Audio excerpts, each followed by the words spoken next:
בסרטון הזה אנחנו נדבר על הבהרה. אני אחשוף בפניכם את שלושת הרכיבים העיקריים הכי חשובים בהבהרה. אם מעניין אתכם עולם הכימיה, תישארו לצפות עד הסוף. אז אני שני אמור פז, אני המדריכה של חברת ולה פרופשיונלס. יש לי מסטרה בטירת הכרמל ואני בעלת תואר בכימיה. אז בואו נבין מה קורה לנו שם.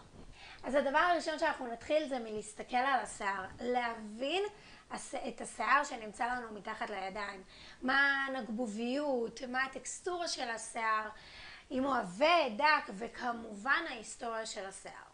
דבר נוסף שחשוב לנו להבין זה איזה פיגמנטים תחתונים נמצאים לנו בתוך השערה.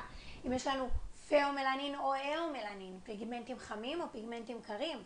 במדינת ישראל רובנו המוחלט חמות, שזה אגב הפיגמנט שהכי קשה להתפטר ממנו. אנחנו יכולים להיעזר בטבלת הטונים שנמצאת לנו בסוף הקטלוג של קולסטון פרפקט, בשביל להבין בצורה טובה יותר באיזה טון השיער שלנו נמצא.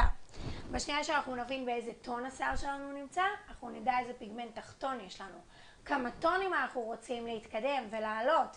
אחרי שאנחנו נדע את כל האינפורמציה הזאת, אנחנו נדע באיזה חומר להשתמש על מנת שייתן לנו את התוצאה הטובה ביותר. אז איך ההבהרה בעצם עובדת? בכל ההבהרות יש לנו 3 רכיבים עיקריים, שזה סולפטים, חומרים אלקלואידים, שזה בעצם תרכובת אורגנית על בסיס חנקן, ומי החמצן.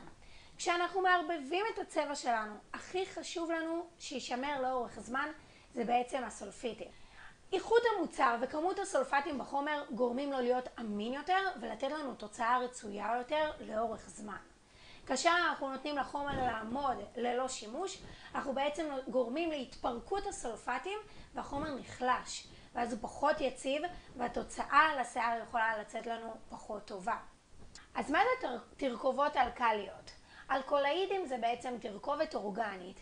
היא מכילה בסיס חנקנים, לצורך העניין קוקאין הוא אלכולואיד מאוד נפוץ. יש מעל 15,000 תרכובות שונות, רובם מיוצרים מתהליך מטאבוליזם ביצורים חיים. ישנו חלק גדול מהם שהם בכלל ריאליים. בעבר אלכולאידים הוגדרו כתרכובת עם pH בסיסי, ומפה בעצם השם שלהם, אלקלי. המולקולה בעצם מאבדת חלק קרבוקסילי שלה בדרך ליצירת סינתזת האלקלואיד. כמובן שחשוב לנו למרוח את החומר בצורה אחידה, תמיד תשקלו את החומר כדי לקבל את התוצאה הטובה ביותר, ואם אתם לא בטוחים, תמיד אפשר לעשות טסט על חתיכה האחורית מהשיער ולהבין איך השיער מתמודד עם זה. תזכרו שתמיד עדיף לאט ובטוח. כאשר אנחנו נבחר בחמצנים נמוכים, ככה החומר שלנו ידע לשלוט ולנקות את הפיגמנטים התחתונים טוב יותר. בדקו את השיער לאורך כל התהליך. שימו לב אפילו לתנאי מזג האוויר. אם הסביבה חמה או קרה, זה יגרום לנו בעצם לזירוז של החומר, וככה שנוכל לדעת ולהיות מוכנים מתי להוריד את החומר, שהוא לא יהיה יותר מדי או פחות מדי. אז תודה לכולם שהקשבתם לי, אני הייתי שני אמור פז, וניפגש פה בסרטונים הבאים.